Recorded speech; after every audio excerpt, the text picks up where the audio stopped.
आज का 41-26 का 50 नंबर क्वेश्चन तक कर चुके थे। अब हम आगे बढ़ते हैं क्वेश्चन नंबर 51। हाल के दिनों में प्राण पोर्टल निरंतर सुर्खियों में रहा है। निम्नलिखित कथनों में से कौन सा इसके उद्देश्य को सर्वोत्तम रूप से स्पष्ट करता है? पहला विकल्प है, यह राष्ट्रीय स्वच्छ वायु कार्यक्रम के कार्यान्वयन की निगरानी के लिए निर्मित एक पोर्टल है। दूसरा, यह दूर दराज के क्षेत्रों जहां शिक्षा का भौतिक बुनियादी ढांचा मौजूद नहीं है में ऑनलाइन शिक्षा प्रदान करता है।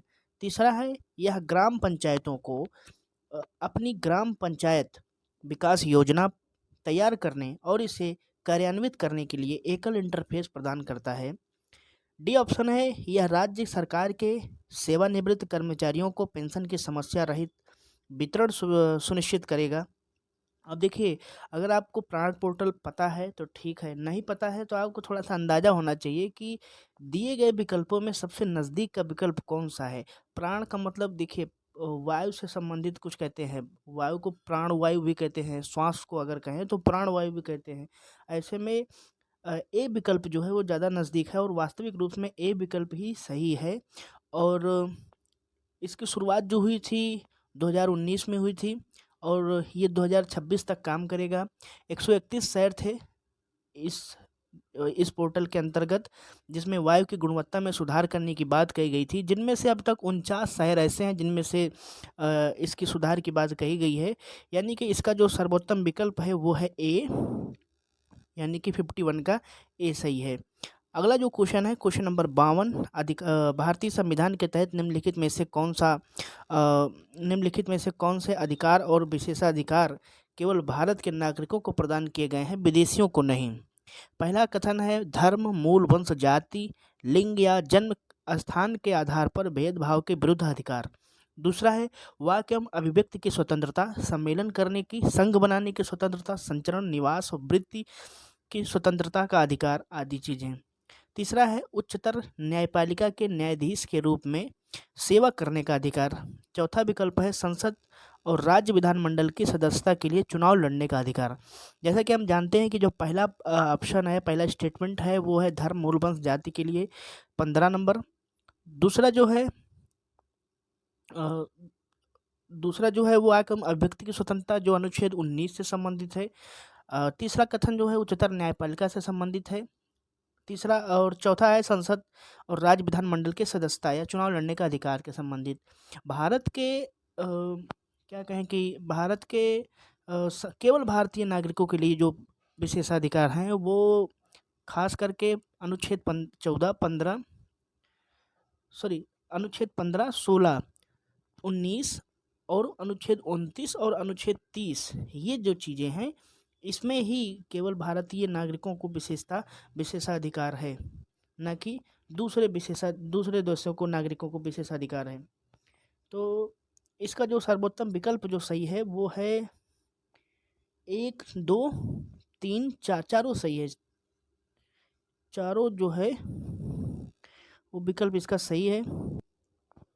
और भी कुछ पद हैं जैसे भारत के राष्ट्रपति, भारत का उपराष्ट्रपति, सुप्रीम कोर्ट का न्यायाधीश, हाई कोर्ट का न्यायाधीश, राज्यपाल, किसी राज्य का राज्यपाल, महान्यायवादी या फिर महाधिवक्ता बनने के लिए भारत का नागरिक होना जरूरी है। ये अधिकार जो है विदेशियों को नहीं दिया गया है। यानी कि इसका जो सही है विकल्प है वो है डी। और अगला क्वेश्चन बढ़ते हैं, क्वेश्चन नंबर 53। किसी विशेष दिन मतदान के समय राज्यसभा में 150 सदस्य उपस्थित होते हैं। इस स्थिति में संविधान के अनुच्छेद 368 के तहत एक संविधान संशोधन विधेयक पेश किया जाता है, जिसमें 4 कथन दिए गए हैं कि कैसे पारित किया जाएगा।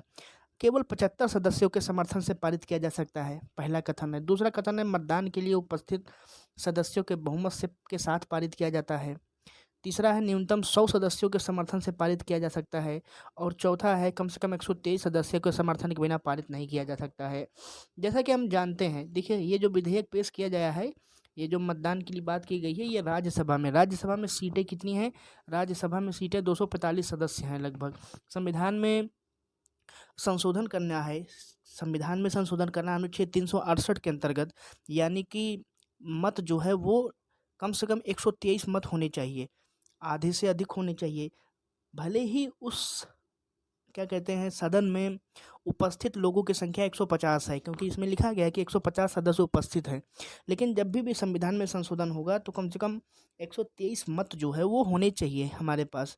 तो कम से कम 123 वाला ऑप्शन कहाँ है, डी नंबर में, यानी कि अ, चाहे 150 सदस्य ही क्यों ना उपस्थित हों, हमको संविधान में अगर संशोधन करना है तो कम से कम 123 सदस्यों का समर्थन होना चाहिए। ऐसे में ये ऑप्शन जो है डी सही है। अगला जो है क्वेश्चन नंबर 54, भारत की संविधान सभा के संदर्भ में निम्नलिखित युग्मों पर विचार कीजिए। एक तरफ समिति है, दूसरी तरफ उनके अध्यक्ष हैं। समिति में पहली समिति है संघ शक्ति समिति, जिसके सामने अध्यक्ष में है जवाहरलाल नेहरू, तो सही है, पहला कथन एकदम सही है। दूसरा है संचालन समिति, संचालन समिति के सामने लिखा है सरदार पटेल, जो कि सरदार पटेल नहीं थे, कौन थे, डॉक्टर राजेंद्र प्रसाद। डॉक्टर राजेंद्र प्रसाद अध्यक्षता कर रहे थे, संचालन समिति के अध्यक्ष भी थे। प्रांतीय, अगला है प्रांतीय संविधान समिति। प्रांतीय संविधान समिति जो देख रहे थे वो है सरदार पटेल देख रहे थे। ऐसे में इसमें 2 और 3 का जो अध्यक्ष का क्रम लिखा है वो एक ऊपर नीचे करके लिखा है, यानी कि 2 और 3 गलत है और 1 केवल सही है। और आपको इसमें केवल 1 सही करना पड़ेगा। अगर आपको इसमें मिलाना है तो संचालन समिति के ये हो जाएगा और तीसरे का ये हो जाएगा। प्रांतीय संविधान समिति में सरदार पटेल हो जाएंगे और संचालन समिति में डॉक्टर राजेंद्र प्रसाद हो जाएंगे। अगला जो क्वेश्चन है वो क्वेश्चन नंबर 55, भारतीय संविधान द्वारा गारंटीकृत सांस्कृतिक और शैक्षिक अधिकारों के संदर्भ में निम्नलिखित कथनों पर विचार कीजिए। पहला कथन है अनुच्छेद 19 का दायरा केवल अल्पसंख्यकों तक सीमित नहीं है। दूसरा है सभी अल्पसंख्यकों को अपनी पसंद के शिक्षण संस्थानों की स्थापना करने और उनका प्रशासन करने का अधिकार है। उपयुक्त कथनों में से कौन सा सही है, तो अनुच्छेद 29 क्या है, अल्पसंख्यकों की बात कर रहा है। ठीक है, आप जानते हैं, आपने थोड़ा बहुत मूल अधिकार पढ़ाई होगा। अनुच्छेद 29-30 अल्पसंख्यकों की बात करता है, जिसमें देखिए इसमें धार्मिक अल्पसंख्यकों का ही बात नहीं है, धार्मिक अल्पसंख्यकों के साथ साथ भाषाई अल्पसंख्यक जो लोग हैं उनके लिए भी अनुच्छेद 29 काम में आता है। इसके साथ साथ दूसरा जो विकल्प है वो सभी अल्पसंख्यकों को अपनी पसंद के शिक्षण। सभी अल्पसंख्यकों का मतलब ये नहीं है कि बहुसंख्यकों को अधिकार नहीं है, अल्पसंख्यकों के साथ साथ बहुसंख्यकों को भी ये अधिकार मिला हुआ है। और थोड़ा सा बात करें इसके बारे में तो 44वें संविधान संशोधन अधिनियम 1978 के द्वारा अल्पसंख्यक शैक्षिक संस्थान किसी संपत्ति के अनिवार्य अर्जन के लिए राज्य द्वारा निर्धारित मुआवजे की राशि उनके गारंटीकृत अधिकार को प्रतिबंधित नहीं करेगी। कोई भी अगर मान लीजिए कोई भी क्या कहते हैं उनके अधिकार क्षेत्र की संपत्ति है, कोई भी है, तो उसको जो है इस वजह से नहीं कर पाएगा, प्रतिबंधित नहीं हो पाएगा कि वो प्रतिबंधित है। ऐसे में उसको उसके अधिकार के जो प्रतिबंधन जो है वो नहीं किया जाएगा। इसका जो बेहतर विकल्प है वो है सी, दोनों सही है। ये एक्स्ट्रा इन्फॉर्मेशन थी, आप उसको नोट कर सकते हैं अगर आपके पास ये है तो। अगला है क्वेश्चन नंबर 56, नागरिकता अधिनियम 1955 के तहत नागरिकता खोने के संदर्भ में निम्नलिखित कथनों पर विचार कीजिए। पहला है जब कोई व्यक्ति अपनी भारतीय नागरिकता त्याग देता है तो उसे उस व्यक्ति की प्रत्येक अवयस्क संतान की भारतीय नागरिकता समाप्त हो जाती है। अवयस्क का मतलब है कि 18 साल के से कम, छोटा है। अगर कोई व्यक्ति भारतीय नागरिकता त्याग रहा है तो उसका जो 18 साल से छोटा बच्चा है उसकी भी नागरिकता समाप्त हो जाती है, सिंपल सा मतलब है। जब कोई भारतीय नागरिक स्वेच्छा से किसी अन्य देश की नागरिकता ग्रहण कर लेता है तो उसकी भारतीय नागरिकता स्वतः समाप्त हो जाती है। तो नागरिकता अधिनियम 1955 के तहत ये दोनों चीज़ें शामिल हैं, यानी कि इसका जो बेहतर विकल्प है वो है सी। आपको बस केवल इन्फॉर्मेशन को याद रखना है, बाकी इसमें कुछ एक्स्ट्रा नहीं है। क्वेश्चन नंबर 57, राज्य मानवाधिकार आयोग। राज्य मानवाधिकार आयोग के संदर्भ में निम्नलिखित कथनों पर विचार कीजिए।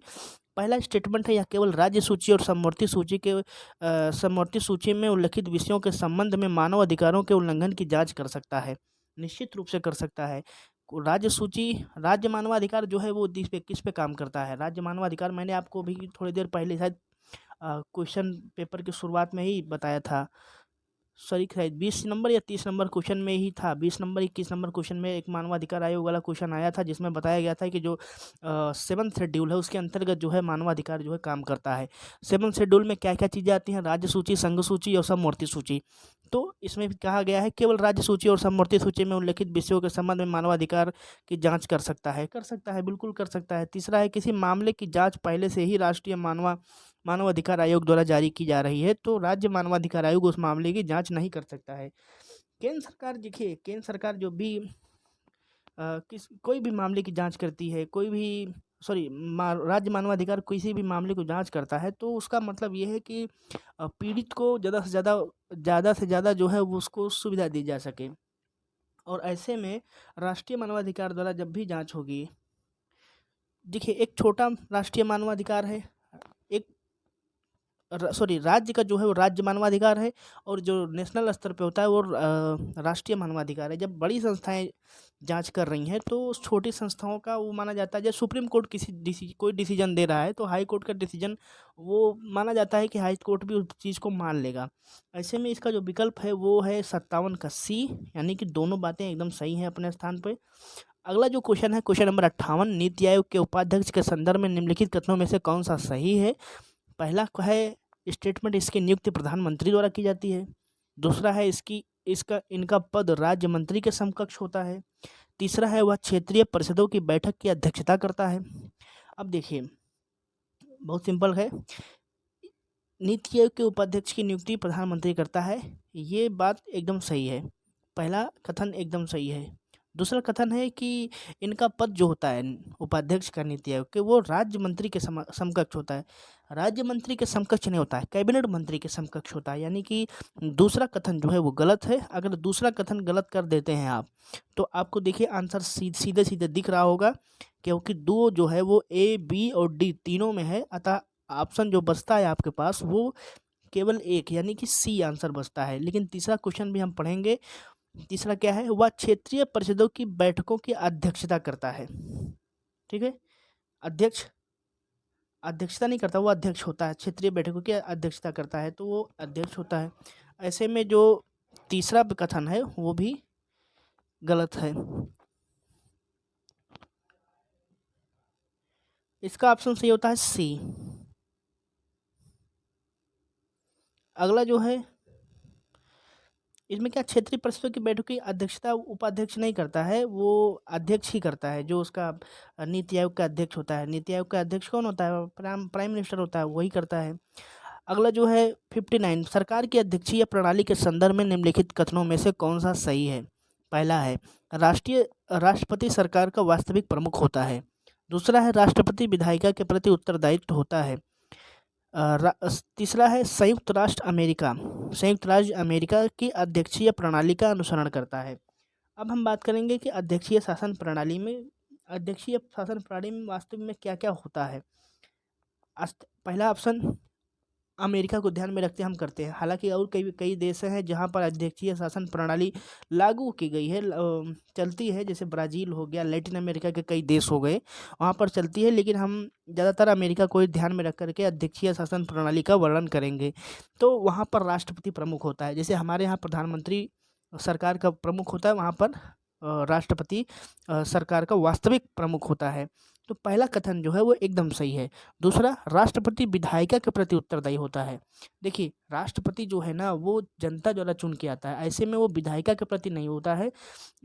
वह आमतौर पर लोगों द्वारा चुना जाता है, तो वह प्रत्यक्ष रूप से निर्वाचन होता है, तो ऐसे में वो विधायिका के प्रति उत्तरदायित्व तो उसका नहीं होता है। दूसरा विकल्प जो है गलत है।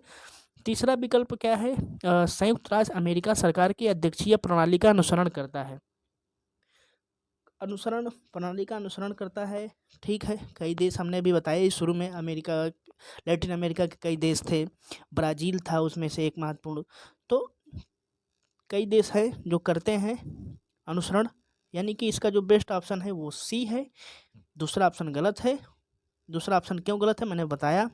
अगला क्वेश्चन है वो 60 नंबर, भारत में मोटे अनाज के उत्पादन के संदर्भ में निम्नलिखित कथनों पर विचार कीजिए। पहला कथन है गेहूं और धान की तुलना में राष्ट्रीय स्तर पर इनकी प्रति हेक्टेयर पैदावार कम है। दूसरा है पिछले 2 वर्षों के दौरान भारत में इनका उत्पादन कम हुआ है। अब देखिए मोटे अनाज की हम बात करें, भारत विश्व में मोटे अनाज का सबसे बड़ा उत्पादक है, यह आप बात जानते हैं। पहला स्टेटमेंट है गेहूं और धान की तुलना में राष्ट्रीय स्तर पर इनकी प्रति हेक्टेयर पैदावार कम है। निश्चित रूप से सही है। तो आपको थोड़ा-थोड़ा एक आध डाटा आपको पता हो कि कितनी कम है, तो गेहूँ की जो प्रति हेक्टेयर उत्पादन है, प्रति हेक्टेयर उत्पादकता है, वो 3.51 टन है, जबकि धान की 4 टन है, बाजरा जो है वो 1 टन है, रागी 1.7 टन है, और क्या कहते हैं, बाजरा वो जो 1.5 टन है, सॉरी ज्वार 1.5 टन है। तो ऐसे में आप देख सकते हैं कि गेहूं और धान लगभग 4-4 टन के बराबर है, और बाजरा, रागी और ये जो है 1.7, 1.5 इतना है। तो पैदावार जो है प्रति हेक्टेयर बहुत कम है। दूसरा जो है, पिछले 2 दशकों में भारत के दौरान भारत में इनका उत्पादन कम हुआ है। हाँ, ठीक है, कम हुआ है। तो इसका जो है बेस्ट विकल्प जो है वो सी है। इन सब के बावजूद भी भारत जो है विश्व में मोटे अनाज का सबसे बड़ा उत्पादक है। ठीक है, अगला जो क्वेश्चन है, क्वेश्चन नंबर 61 क्या है? भारतीय मानक ब्यूरो BIS के संदर्भ में निम्नलिखित कथनों पर विचार कीजिए। पहला कथन क्या है? यह भारतीय मानक ब्यूरो अधिनियम 1986 के तहत स्थापित एक सांविधिक निकाय है। दूसरा है, यह उपभोक्ता मामले, खाद्य और सार्वजनिक वितरण मंत्रालय के तहत विनियमित है। अब बात करेंगे कि ये क्या है। अभी अभी भारतीय मानक ब्यूरो ने 76वां स्थापना दिवस अपना मनाया। भारतीय मानक ब्यूरो जो है स्थापना 1986 के तहत स्थापित एक निकाय थी। उपभोक्ता मामले में खाद्य और वितरण मंत्रालय, खाद्य और सार्वजनिक वितरण मंत्रालय के द्वारा ही इसमें कानून बनाए जाते हैं, नियम बनाए जाते हैं। तो इस प्रकार जो है ये सी ऑप्शन सही है, यानी कि दोनों सही है। क्वेश्चन नंबर 62, राष्ट्रीय अन्वेषण अधिकरण NIA संशोधन अधिनियम 2019 के संदर्भ में निम्नलिखित कथनों पर विचार कीजिए। इस अधिनियम के प्रावधान भारत या विदेश में किए गए उन अनुसूचित अपराधों पर लागू होते हैं जो भारत के हितों को प्रभावित करते हैं। ठीक है, भारत के हितों को प्रभावित करने वाले लोगों पर ही NIA जो है वो अन्वेषण करता है, और ये अधिनियम लागू होता है। दूसरा कथन है, यह NIA अधिनियम के तहत शामिल अपराधों की सुनवाई करने के लिए राज्य उच्च न्यायालयों को विशेष न्यायालय के रूप में नामित करता है।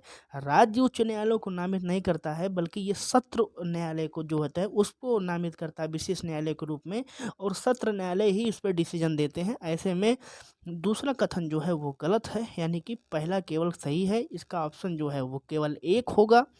अगला जो क्वेश्चन है वो क्वेश्चन नंबर 63 है। निम्नलिखित में से कौन सी भारतीय संविधान की संघीय विशेषताएं हैं? जैसे कि हम जानते हैं संघीय विशेषताओं से क्वेश्चन मेंस में भी कई बार आ चुके हैं। ऐसे में तो इसको समझना बहुत जरूरी है। पहला कथन है जो दिया गया है, द्वैध शासन पद्धति। अब संघीय विशेषताओं में द्वैध शासन पद्धति, एकीकृत न्यायपालिका, द्विसदनीय व्यवस्था, लिखित संविधान। देखिए, एकीकृत न्यायपालिका जो है वो संघीय विशेषताएं नहीं है, बल्कि अध्यक्षीय शासनात्मक की विशेषताएं हैं, जो कि अमेरिका में की प्रणाली में चलती है। तो हमने वहाँ से लिया है इसको। तो ये संघीय विशेषताओं में से नहीं शामिल है, यानी कि दूसरा कथन जो है वो गलत है। एकीकृत न्यायपालिका नहीं होगा, द्वैध शासन पद्धति होगा, द्विसदनीय व्यवस्था होगी, लिखित संविधान होगा, और भी कई चीज़ें होती हैं जो संविधान की संघीय विशेषताएं होती हैं। जैसे विशेषताएं हैं जैसे कि शक्तियों का विभाजन, संविधान की सर्वोच्चता, कठोर संविधान, स्वतंत्र न्यायपालिका, ठीक है, द्विसदनीय व्यवस्था, ये सारी चीज़ें जो हैं वो संघीय विशेषताएं हैं संविधान की हमारे। तो ऐसे में इसका जो बेहतर कथन है, 2 गलत होने के बाद ऑप्शन नंबर सी सही है, 1, 3 और 4। अगला क्वेश्चन है क्वेश्चन नंबर 64, भारत में अपनाए गए चुनाव के तरीकों के संदर्भ में first past the post system से संबंधित निम्नलिखित कथनों पर विचार कीजिए। पहला कथन जो है, भारतीय संविधान ने लोकसभा और राज्यसभा के चुनाव के लिए first pass the post system पद्धति निर्धारित की है। अब देखिए, ये स्टेटमेंट केवल देख के ही कोई व्यक्ति गलत कर सकता है, क्योंकि जानता है व्यक्ति, क्योंकि अगर कॉमन सेंस से क्वेश्चन को देखा जाए तो लोकसभा के चुनाव जिस प्रकार होते हैं, राज्यसभा के चुनाव उसके डिफरेंट होते हैं। अगर किसी व्यक्ति को ये first pass the post system समझ में नहीं आ रहा है, और तब भी वो ये मान के चलता है कि उसको इतना मालूम ही होना चाहिए कि लोकसभा और राज्यसभा के चुनाव अलग अलग तरीके से होते हैं। ऐसे में एक कोई एक जो है वो दोनों के ऊपर लागू नहीं हो सकता, कोई एक सिस्टम दोनों ऊपर लागू नहीं हो सकता। पहला ऑप्शन वो अपने आप गलत कर सकता है, अगर उसको कुछ भी समझ में नहीं आ रहा है तब। तो होता कैसे है उसको हम आगे देखेंगे। दूसरा कथन क्या कह रहा है, इस प्रणाली में उम्मीदवार को निर्वाचित होने के लिए 50% से अधिक मत प्राप्त करने की आवश्यकता होती है। अब देखिए, दो प्रकार से चुनाव होते हैं, दो चुनाव होते हैं, एक लोकसभा के चुनाव, एक होता है राज्यसभा का चुनाव। राज्यसभा का जो चुनाव होता है वो आनुपातिक प्रतिनिधित्व प्रणाली के आधार पर होता है। लोकसभा का चुनाव जो होता है वो first past the post system उसके अनुसार होता है। ठीक है। अब बात करें थोड़ा सा कि राज्यसभा का चुनाव होता कैसे, आनुपातिक प्रतिनिधित्व प्रणाली क्या है।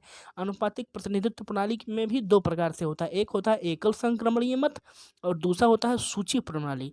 एकल संक्रमणीय मत के द्वारा जो है अनुपातिक प्रतिनिधित्व जो होता है उसमें राज्यसभा का चुनाव होता है, विधान परिषद का चुनाव होता है, राष्ट्रपति का चुनाव होता है, उपराष्ट्रपति का चुनाव होता है। तो ये सब जो है अनुपातिक प्रतिनिधित्व प्रणाली तथा एकल संक्रमणीय मत, यानी कि 50% प्लस इसमें जो है वो पाना होता है। ऐसे में जो इसमें पूछा क्या गया, first pass the post system.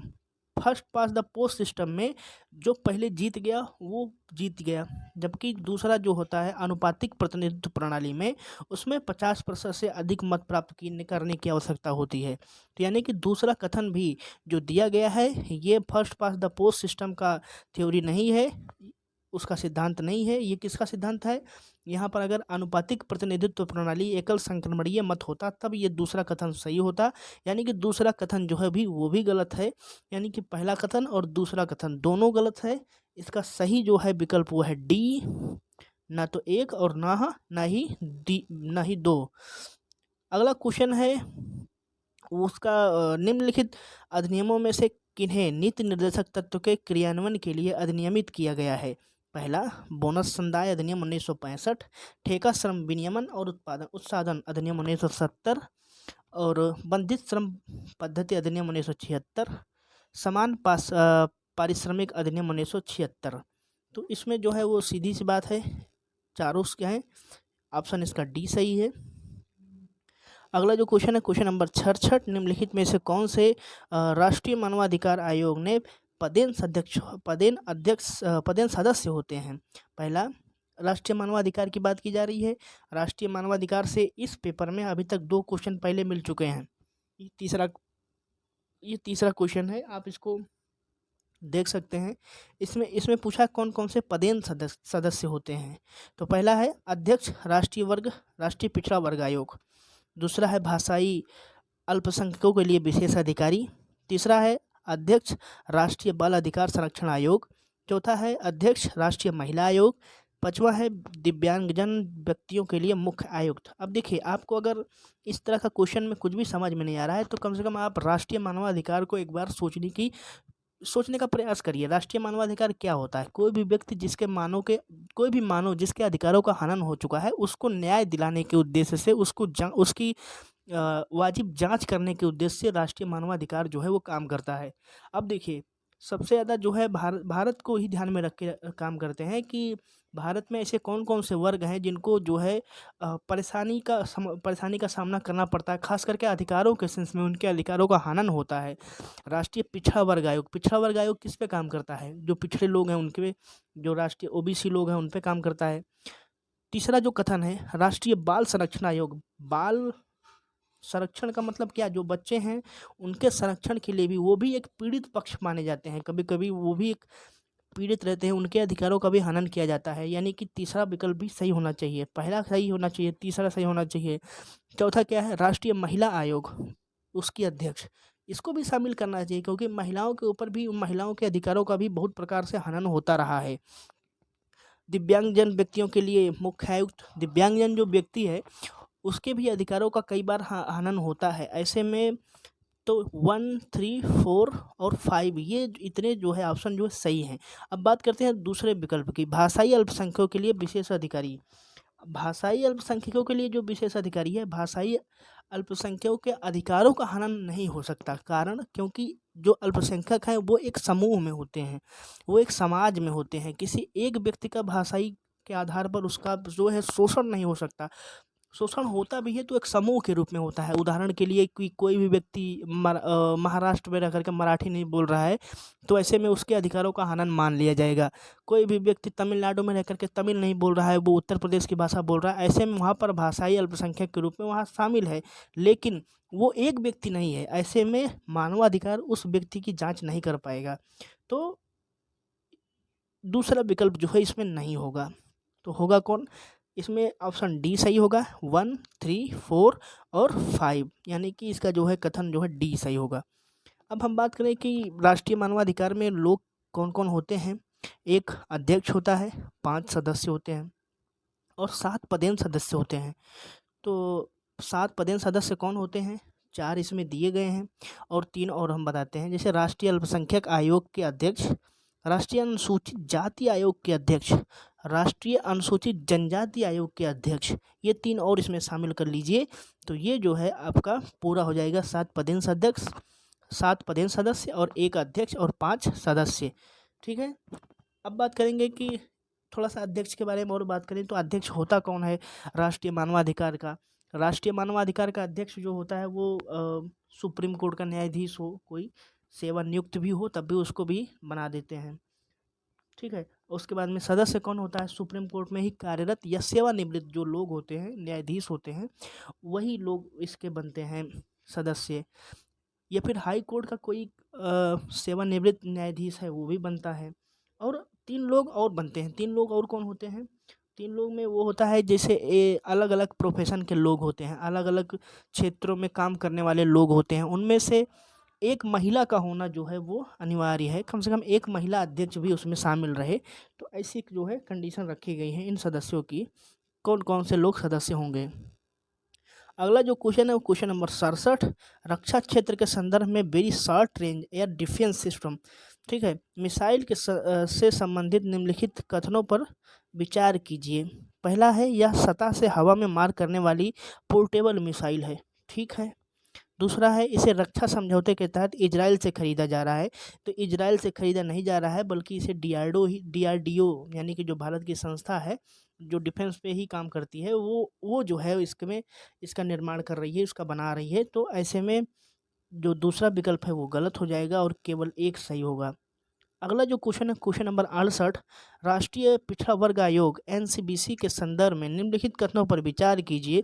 राष्ट्रीय पिछड़ा वर्ग आयोग पर आयोग एक संवैधानिक निकाय है। दूसरा, आयोग अपनी वार्षिक रिपोर्ट संसद के दोनों सदनों के समक्ष प्रस्तुत करता है। तो जैसा कि हम जानते हैं कि राष्ट्रीय पिछड़ा वर्ग आयोग एक संवैधानिक निकाय है। निश्चित रूप से इसे 102वें संविधान संशोधन 2018 के तहत जो है वो जोड़ा गया है, जिसमें इसको आर्टिकल 338 बी में शामिल कर दिया गया है और इसे संवैधानिक दर्जा दे दिया गया है। तो ये संवैधानिक निकाय है, यानी कि पहला ऑप्शन एकदम करेक्ट है। जो दूसरा विकल्प है, दूसरा कथन है, वो संसद के दोनों सदनों के समक्ष नहीं प्रस्तुत करता है रिपोर्ट को, बल्कि राष्ट्रपति के सम्मुख जो है अपनी रिपोर्ट को प्रस्तुत करता है राष्ट्रीय पिछड़ा वर्ग आयोग। ऐसे में दूसरा कथन जो है वो गलत है और पहला ही सही है, यानी कि ऑप्शन ए केवल सही है। अगला है क्वेश्चन नंबर 69, किसी राज्य में राष्ट्रपति शासन के प्रवर्तन के दौरान राष्ट्रपति को प्राप्त असाधारण शक्तियों के संदर्भ में निम्नलिखित कथनों पर विचार कीजिए। पहला, वह राज्य सरकार के कार्यों और राज्यपाल या राज्य के में किसी अन्य कार्यकारी प्राधिकारी की शक्तियों को ग्रहण कर सकता है। दूसरा, वह घोषणा कर सकता है कि राज्य विधायिका की शक्तियों का प्रयोग खुद संसद द्वारा किया जाए।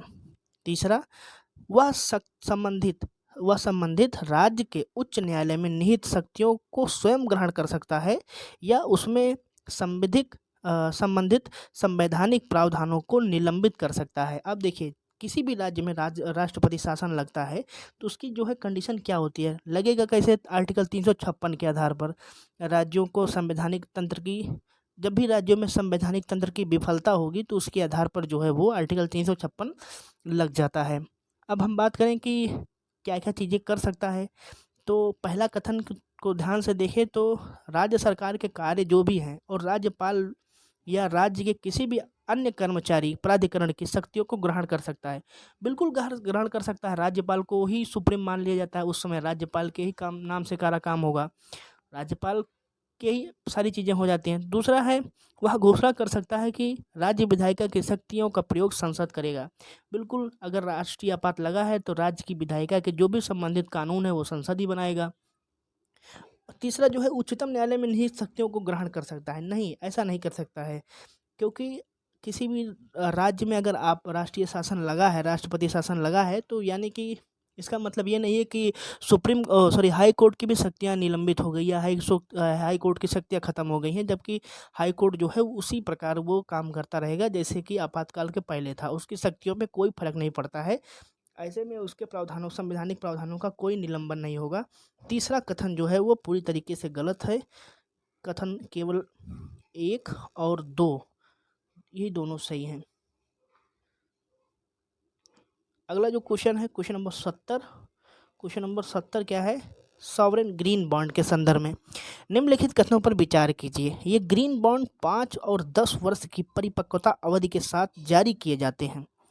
ठीक है, 5 और 10 वर्ष की परिपक्वता अवधि के साथ इनका द्वितीयक बाजार में व्यापार किया जा सकता है। द्वितीयक बाजार मतलब आप देखिए, अभी थोड़ी देर में हम डिस्कस करते हैं।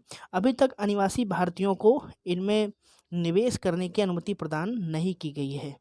तो जो सॉवरेन ग्रीन बॉन्ड है, इसको थोड़ा समझते हैं क्या है।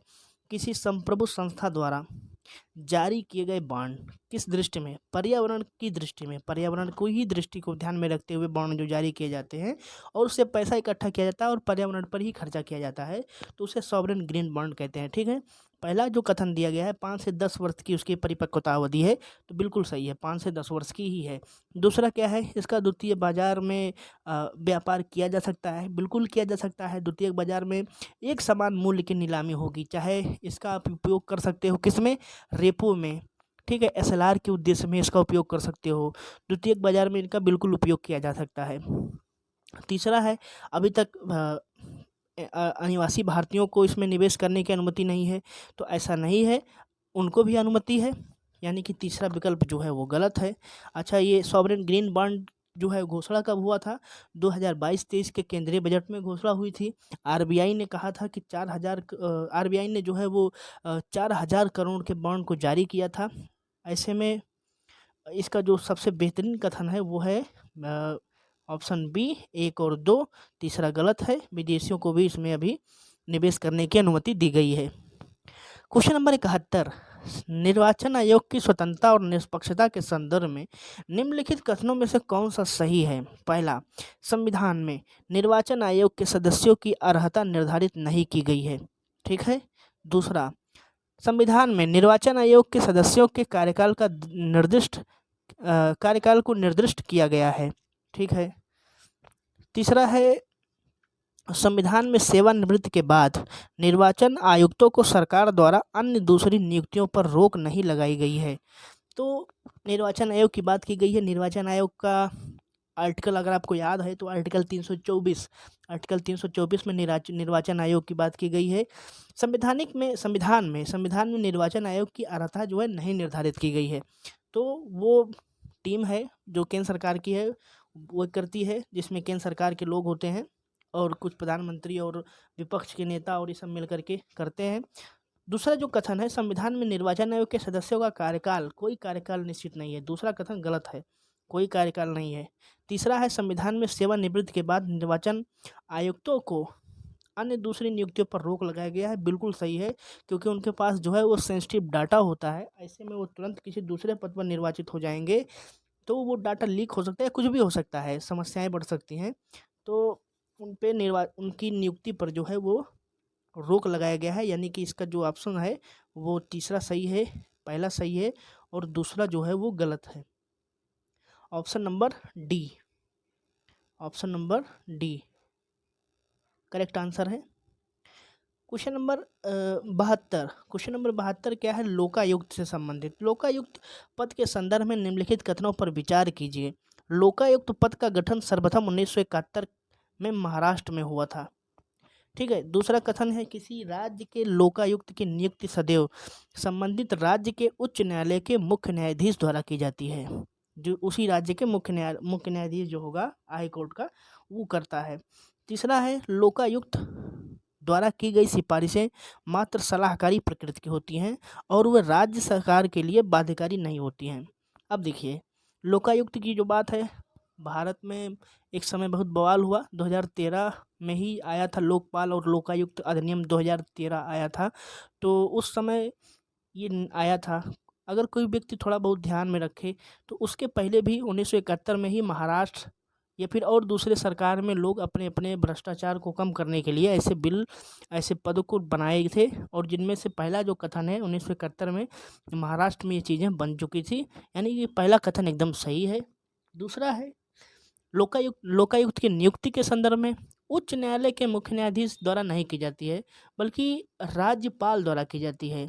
आपको यहाँ ध्यान रखना है कि लोकायुक्त की जो नियुक्ति है वो राज्य में हाई कोर्ट का जस्टिस नहीं करेगा, बल्कि राज्यपाल करेगा। ठीक है, गवर्नर वहाँ का करेगा। तीसरा जो है वो सिफारिशें जो देगा वो माने सरकार ना माने कोई बाध्यकारी नहीं है। यानी कि इसका जो सबसे सही ऑप्शन है वो 1 और 3 है, 1 एंड 3। दूसरा जो है वो गलत है, राज्यपाल करेगा, न्यायाधीश नहीं करेगा।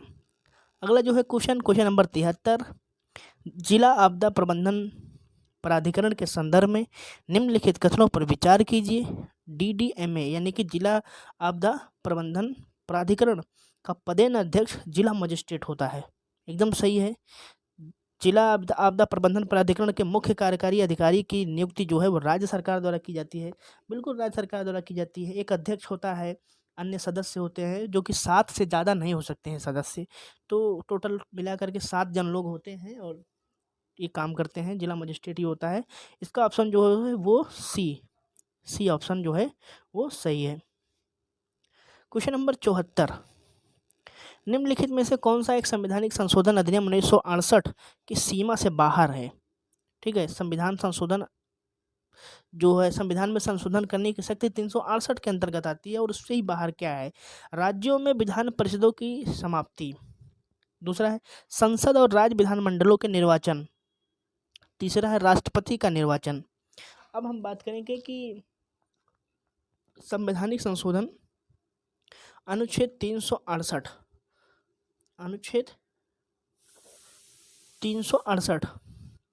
संविधान में अनेक उपबंध हैं जो दोनों सदनों में साधारण बहुमत से संशोधित किए जा सकते हैं। अनुच्छेद 368 में हम अगर बात करें कि देखिए इसमें जो 2 विकल्प हैं, पहला और दूसरा, राज्यों में विधान परिषदों की समाप्ति। राज्यों में विधान परिषदों की समाप्ति को भी हम साधारण बहुमत से संशोधित कर सकते हैं, संसद में अगर साधारण बहुमत है 50% प्लस। दूसरा है संसद और राज्य विधानमंडलों के निर्वाचन। इनके निर्वाचन की भी प्रक्रिया को हम 368 के तहत साधारण बहुमत से संशोधित कर सकते हैं। राष्ट्रपति का निर्वाचन में हम साधारण बहुमत से नहीं कर सकते। क्यों? उसमें क्या करना होता है, राष्ट्रपति निर्वाचन को अगर आपको चेंज करना है या उसको सीमा को उसको करना है तो आपको विशेष बहुमत की आवश्यकता होती है, लगभग 2/3 बहुमत की, और प्लस आधे राज्यों को विधानमंडल का साधारण बहुमत होना चाहिए आपके पास। तो ऐसे में ये जो है वो काफ़ी कठिन हो जाता है, काफ़ी मजबूत हो जाता है कि कैसे इसको संशोधन किया जाए। ऐसे में संवैधानिक संशोधन की सीमा से बाहर है, वो 368 की सीमा से ही बाहर है कि राष्ट्रपति का निर्वाचन। तो तीसरा जो है वो गलत हो जाएगा, पहला और दूसरा जो है वो सही हो जाएगा, यानी कि ऑप्शन बी 1 और 2। क्वेश्चन नंबर 75, भारत की संविधान सभा के संदर्भ में निम्नलिखित कथनों पर विचार कीजिए। प्रांतों को उनकी जनसंख्या के अनुपात में सीटें आवंटित की गई हैं। ठीक है। दूसरा है देशी रियासतों के प्रतिनिधियों का चयन रियासतों के प्रमुखों द्वारा किया जाना चाहिए। तीसरा है संविधान सभा के निर्वाचन का आयोजन स्वतंत्रता के बाद किया गया था। उपरोक्त कथनों में से कौन सा सही है? प्रांतों की और उनकी जनसंख्या के अनुपात में सीटों का आवंटन जो है वो ठीक है। 1935 अधिनियम के अंतर्गत कांग्रेस ने जो है ये मांग की थी। संविधान सभा की अगर हम बात करें तो संविधान सभा की मांग जो है सबसे पहले कौन किया? सबसे पहले संविधान सभा की जो बात उठाई वो एम.एन. रॉय ने उठाई 1934 में। फिर उसके बाद में जो कि एम.एन. रॉय की बात करें तो एम.एन. रॉय जो है वो साम्यवादी आंदोलन के वो क्या कहते हैं प्रणेता थे। उन्होंने ही साम्यवादी आंदोलन जो है चलाया था 1935 में। उसके बाद फिर आधिकारिक मांग उठने लगी कि संविधान सभा हो। फिर 1938 में जवाहरलाल नेहरू ने घोषणा कर दिया था वयस्क मताधिकार के आधार पर जो है चुनाव होना चाहिए, एक संविधान सभा का गठन होना चाहिए। और जो पहला विकल्प है प्रांतों को उनकी जनसंख्या के अनुपात में, तो ये था कि 10 लाख जनसंख्या पे एक सीट मिलेगी, ऐसा कुछ बनाया था। तो पहला कथन जो है वो एकदम करेक्ट दिख रहा है, संविधान सभा में ये चीज़ें थी। दूसरा है देशी रियासतों को उनके प्रतिनिधियों का चयन रियासतों के प्रमुखों द्वारा किया जाना चाहिए। ये भी ठीक ही है, ये दूसरा कथन भी सही है। संविधान सभा के निर्वाचन का आयोजन जो है स्वतंत्रता के बाद किया गया था। स्वतंत्रता के बाद का मतलब ये 1946 में हुआ था, जुलाई और अगस्त के बीच में ये चीज़ें हुई थी। तो स्वतंत्रता के पहले ही हो गया था, यानी कि तीसरा कथन जो है वो गलत है। और इसमें केवल 1 और 2 सही है, केवल 1 और 2। तीसरा गलत है। ये तीसरा हुआ था कब? 1946 जुलाई और अगस्त के बीच में ये चीज़ें हुई थी। क्वेश्चन नंबर 76, भारत के संविधान की 8वीं अनुसूची में निम्नलिखित में किन भाषाओं का उल्लेख है? बोडो, अंग्रेजी, नेपाली, उर्दू, संथाली। तो जैसे कि हम जानते हैं कि संविधान के 8वीं अनुसूची में अभी 22 भाषाएं शामिल हैं, जिसमें अंग्रेजी नहीं है। तो अंग्रेजी को हटा दीजिए, बाकी सारे ऑप्शन सही हैं, यानी कि 2 जो नहीं है वही हटा दीजिए, 1, 3, 4 और 5। चलिए क्वेश्चन नंबर, अब आगे बढ़ते हैं। क्वेश्चन नंबर 77, प्रत्यक्ष लोकतंत्र के संदर्भ में निम्नलिखित युग्मों पर विचार कीजिए। एक तरफ है उपकरण, दूसरी तरफ है विवरण उनका। पहला है परिप्रेक्षा, एक ऐसी प्रक्रिया जिसके जरिए सीधे मतदान विधायी व्यवस्था निर्धारित होती है। ठीक है। दूसरा है प्रत्यावर्तन। प्रत्यावर्तन क्या है? उसके सामने लिखा जो है वो एक ऐसा तरीका जिसके द्वारा लोक महत्व के किसी मुद्दे पर लोगों की राय ली जाए। देखिए ये जो विवरण है ना, ये जो जनमत संग्रह कहते हैं इसको, यानी कि तीसरा जो विकल्प दिया गया है जनमत संग्रह वाला जो है यहाँ होना चाहिए। जब भी लोगों से राय ली जाती है, यानी कि जनमत का संग्रह हो रहा है, जनमत लोगों की राय ली जा रही है। तीसरा जो है वो दूसरे में का विवरण है, दूसरा विवरण जो है वो तीसरे का उपकरण है। और इसका उपकरण में विवरण जो लिखा गया है, एक ऐसा तरीका जिसके द्वारा मतदाता किसी प्रतिनिधि को उसके कार्यकाल की समाप्ति से पहले हटा सकते हैं, इसे हम क्या कहेंगे? इसे प्रत्यावर्तन कहते हैं। यानी कि ऊपर नीचे करके दिया है, दूसरा जो कथन है वो तीसरे से शामिल होना चाहिए और तीसरा जो है ये होना चाहिए, और ये जो है वो एकदम सही है। यानी कि केवल एक अगर ऑप्शन है तो बिल्कुल सही माना जाएगा, केवल एक ऑप्शन जो है वो ए में है, सही है। अगला है 78 नंबर, निम्नलिखित कथनों पर विचार कीजिए। अनुच्छेद 1 भारत को राज्यों के संघ के रूप में वर्णित करता है। ठीक है, भारत को राज्यों के संघ के रूप में वर्णित करता है, एकदम सही है। दूसरा है वर्तमान में भारत में 28 राज्य और 8 संघ राज्य क्षेत्र हैं। ठीक है, ये भी बढ़िया है। तीसरा कथन क्या है? राज्य और संघ राज्य क्षेत्रों के नाम और उनके क्षेत्र विस्तार का उल्लेख संविधान की तीसरी अनुसूची में किया गया है। तीसरी अनुसूची में किया गया है, नहीं, ये पहली अनुसूची में किया गया है, पहली अनुसूची है, यानी कि तीसरा ऑप्शन जो है गलत है। और सही कौन सा है? 1 और 2, बी 58। उसके बाद हो गया आपका 79 नंबर क्वेश्चन। 78 के बाद 79 नंबर कह रहा है कि ग्रे हाइड्रोजन के संदर्भ में निम्नलिखित कथनों पर विचार कीजिए। यह स्टीम रिफॉर्मिंग नामक एक प्रक्रिया के माध्यम से प्राकृतिक गैस या मीथेन से उत्पन्न होता है। दूसरा है ऑक्सीजन की उपस्थिति में दहन करने पर उत्पन्न होने वाले विशिष्ट ग्रे धुएं के कारण इसे ग्रे हाइड्रोजन कहा जाता है। देखिए दूसरा जो कथन है, विशेष उपस्थिति में ऑक्सीजन की, उसके बाद में ग्रे धुएं बनता है, इसलिए इसे ग्रे हाइड्रोजन कहा जाता है, ऐसा नहीं है। हाइड्रोजन का दहन से जो है, जब भी हाइड्रोजन का दहन होता है उसमें जल उत्पन्न होता है, और इस उत्पादन की प्रक्रिया के आधार पर इसको ग्रे कहा जाता है, ना कि दहन के आधार पर या फिर विशिष्ट गुणों के आधार पर, उसका रंग के आधार पर, ऐसा नहीं होता है। तो दूसरा कथन जो है वो गलत है, पहला कथन वो एकदम सही है। तो इसका ऑप्शन जो होता है वो केवल एक पहला सही है। अगला जो क्वेश्चन है, क्वेश्चन नंबर 80, भारतीय संविधान के विकास के संदर्भ में निम्नलिखित एक मिनट, भारतीय संविधान के संदर्भ में क्वेश्चन नंबर कौन सा था? हाँ, 80 नंबर। भारतीय संविधान के विकास के संदर्भ में निम्नलिखित में से किस अधिनियम ने पहली बार केंद्रीय बजट को प्रांतीय बजट से पृथक कर दिया है और प्रांतीय विधानसभाओं को अपना बजट स्वयं बनाने के लिए अधिकृत किया है? इसमें चार अधिनियम दिए गए हैं। 1909 का भारतीय परिषद अधिनियम, 1919 का भारत सरकार अधिनियम, 1861 का भारतीय परिषद अधिनियम, 1935 का भारत सरकार अधिनियम। ये चारों अधिनियम को हमने पढ़ाया था क्लास में भी। क्वेश्चन नंबर 80 जो है वो इसमें क्या पूछ रहा है? बजट को प्रांतीय बजट से पृथक कर दिया गया, प्रांतीय विधानसभाओं को अपना बजट स्वयं बनाने के लिए अधिकृत किया गया। ये जो है अधिनियम 1919 के अंतर्गत जो है, भारत सरकार अधिनियम 1919 के अंतर्गत ये चीज़ें शामिल की गई थी।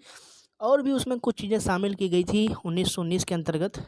उसकी कुछ और भी विशेषताएं थी, जैसे केंद्रीय और प्रांतीय विषयों सूची की पहचान कर उन्हें पृथक कर प्रांतों पर केंद्रीय नियंत्रण को कम कर दिया गया था।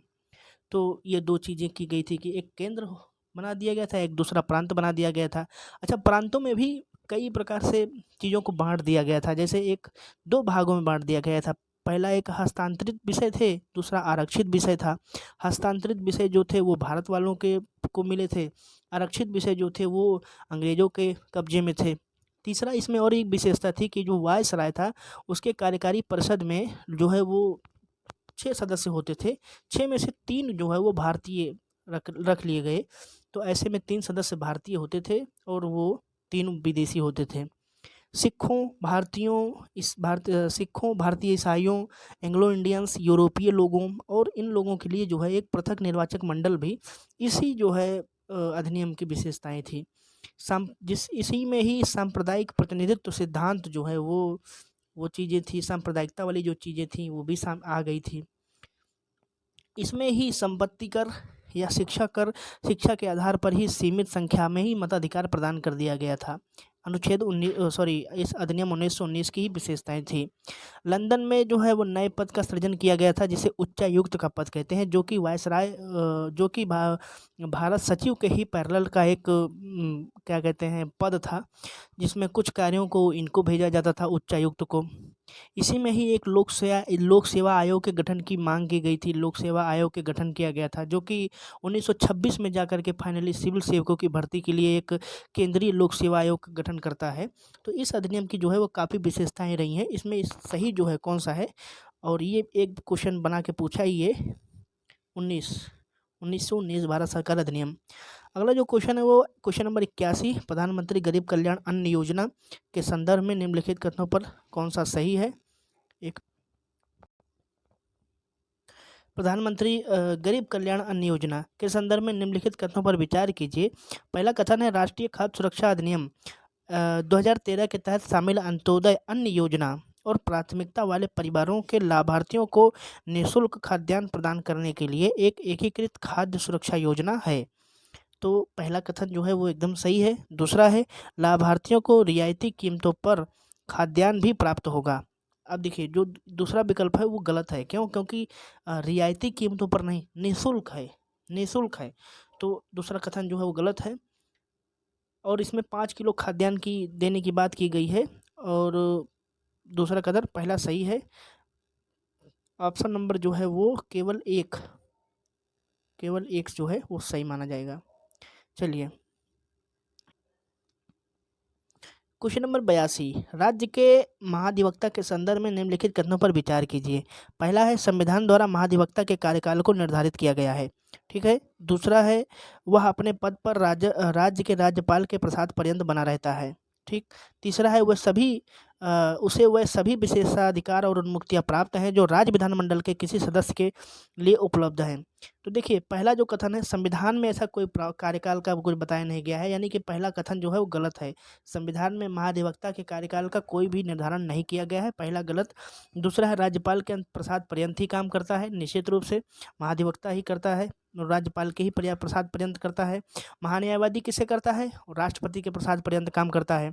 और तीसरा ऑप्शन है, जो वो विधानमंडल के सदस्य के समान ही इसको विशेषाधिकार और उन्मुक्तियां प्राप्त होती हैं। तो ये भी सही है, यानी कि इसका जो बेस्ट ऑप्शन है 2 और 3 किसमें है? बी में। बी सही है। अगला जो क्वेश्चन है क्वेश्चन नंबर 83, हाल ही में भारतीय खाद्य सुरक्षा और मानक प्राधिकरण सुर्खियों में था। इसमें जो है FSSAI जो है निम्नलिखित में से किस मंत्रालय के अंतर्गत आता है? तो आप जानते हैं स्वास्थ्य और परिवार कल्याण मंत्रालय के अंतर्गत आता है। इसकी स्थापना 2006 में हुई थी। मुख्यालय इसका कहाँ पर है?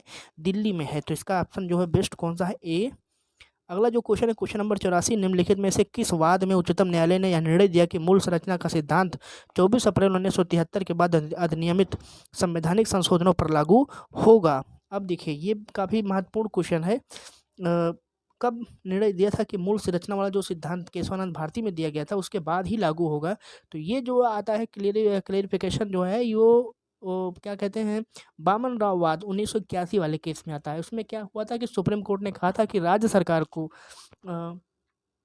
उसमें राज्य सरकार को बर्खास्त करने की बात की गई थी और राज्य सरकार को बर्खास्त करने की राष्ट्रपति की शक्ति जो है असीमित नहीं है। ऐसे में वो भी न्यायिक समीक्षा की दृष्टि में है, मूल संरचना को ध्यान में रख करके उसकी न्यायिक समीक्षा की जा सकती है।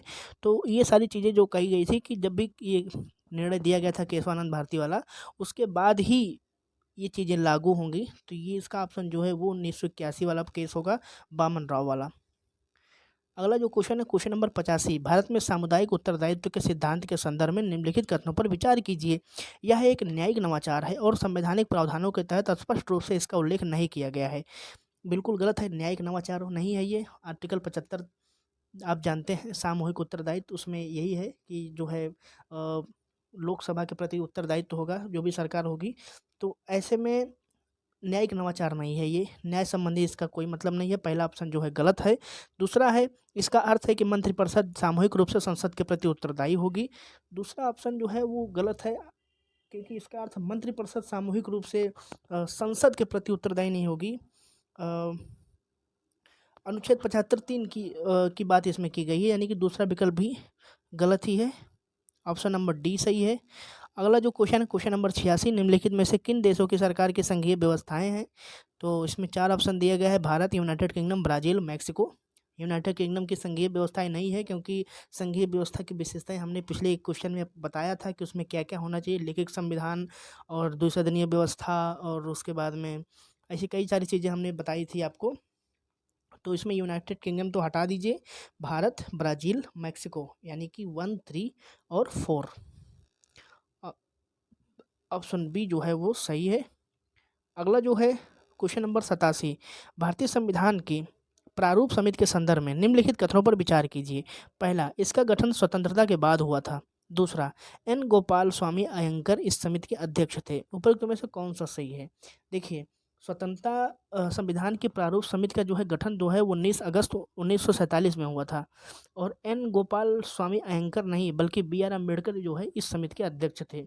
इस समिति में 7 लोग थे। कौन-कौन लोग थे प्रारूप समिति में? अल्लादी कृष्ण स्वामी अय्यर थे, KM मुंशी जी थे, उसके बाद में मोहम्मद सादुल्लाह थे और जो है एन माधवराव थे, TT कृष्णामाचारी थे। ये लोग जो है इस क्या कहते हैं कि इस समिति के में शामिल थे। अगला जो क्वेश्चन है वो क्वेश्चन नंबर 88, डिजिटल इंडिया भूमि अभिलेख आधुनिकीकरण कार्यक्रम के संदर्भ में निम्नलिखित कथनों पर विचार कीजिए। करंट अफेयर से एक क्वेश्चन है एकदम सीधे सीधे। पहला है ग्रामीण विकास मंत्रालय के तहत एक केंद्रीय क्षेत्र की योजना है, निश्चित रूप से 100% सही है। दूसरा है इसका उद्देश्य भूमि अभिलेखों का कंप्यूटरीकरण करना है, ये भी सही है। तो ऑप्शन इसका कौन सा सही है? ऑप्शन नंबर सी, 1 और 2 दोनों सही है। क्वेश्चन नंबर 89, केंद्रीय सतर्कता आयोग के संदर्भ में निम्नलिखित कथनों पर विचार कीजिए। इसकी स्थापना भ्रष्टाचार की रोकथाम हेतु गठित राजमन्नार आयोग की सिफारिश के आधार पर की गई थी। देखिए केंद्रीय सतर्कता आयोग की जो स्थापना है वो राजमन्नार आयोग के आधार पर नहीं बल्कि के संथानम समिति के आधार पर की गई थी, जो कि 1964 में इसकी स्थापना की गई थी। 62-63 में के संथानम समिति बनी थी और उन्होंने रिपोर्ट दी थी और उसी के आधार पर 1964 में इसकी स्थापना कर दी गई थी। दूसरा आप कथन है सतर्कता आयुक्त केंद्र और राज्य सरकार के तहत किसी भी पद के लिए अर्हक नहीं होते हैं। तो दूसरा कथन सही है, किसी भी पद के लिए अर्हत नहीं होते हैं। और तीसरा कथन है केंद्रीय सतर्कता आयुक्त के वेतन और भत्ते और सेवा की अन्य शर्तें तथा मुख्य निर्वाचन आयुक्त के समान होती हैं। देखिए मुख्य निर्वाचन आयुक्त के समान नहीं होती है बल्कि यूपीएससी के जो चेयरमैन होता है उसके समान होती है, यूपीएससी अध्यक्ष के समान होती है। तीसरा कथन भी जो है वो गलत है, यानी कि केवल बी जो है वो सही है। अगला है क्वेश्चन नंबर 90, वस्तु एवं सेवा कर परिषद जीएसटी काउंसिल के संदर्भ में निम्नलिखित कथनों पर विचार कीजिए। वस्तु एवं सेवा कर परिषद एक संवैधानिक निकाय है, 100% सही है। दूसरा कथन क्या है, केंद्रीय राजस्व सचिव इस परिषद के पदेन सचिव के रूप में कार्य करते हैं, 100% ये भी सही है, यानी कि सी नंबर सही है, 90 का सी, एक और दो दोनों सही है। क्वेश्चन नंबर 91, राष्ट्रीय बाल अधिकार संरक्षण आयोग NCPCR के संदर्भ में निम्नलिखित कथनों पर विचार कीजिए। पहला, यह महिला और बाल विकास मंत्रालय के प्रशासनिक नियंत्रण के तहत स्थापित एक निकाय है। निश्चित रूप से 2005 में स्थापित हुआ था ये बाल अधिकार संरक्षण आयोग के अंतर्गत। यह बाल अधिकारों के उल्लंघन की जांच करता है और बाल अधिकार के हनन एवं उल्लेख से संबंधित मामलों का स्वतः संज्ञान लेता है, निश्चित रूप से ले सकता है। तो 91 का भी सी सही है। 92 नंबर क्वेश्चन, केंद्रीय सूचना आयोग के संदर्भ में निम्नलिखित कथनों पर विचार कीजिए। केंद्रीय सूचना आयोग एक संवैधानिक संविधिक निकाय है जिसकी स्थापना 2005 में सूचना के अधिकार अधिनियम के तहत की गई थी, सही है, पहला कथन भी सही है। आयोग में एक मुख्य सूचना आयुक्त और अधिकतम 10 सूचना आयुक्त होते हैं, तो 92 का भी सी नंबर सही है। अगला क्वेश्चन है 93, निम्नलिखित कथनों पर विचार कीजिए। कुटीर उद्योगों को प्रोत्साहन, एक तरफ डीपीएससी के कुछ प्रावधान है और उसकी तरफ दूसरी तरफ अनुच्छेद हैं। कुटीर उद्योगों के प्रोत्साहन की बात की गई है जिसके सामने अनुच्छेद 40 है, तो 40 में नहीं बल्कि कुटीर उद्योगों का प्रोत्साहन अनुच्छेद 43 में है। गोवध पर रोक अनुच्छेद 47 लिखा है, 47 में नहीं है, 48 में है, यानी कि पहला और दूसरा दोनों गलत है। तीसरा क्या है, वनों और वन्य जीवों की रक्षा करना, ठीक है, इसके सामने लिखा है 48A, एकदम सही है। 42वें संविधान संशोधन अधिनियम के तहत ये चीज़ें आई थी।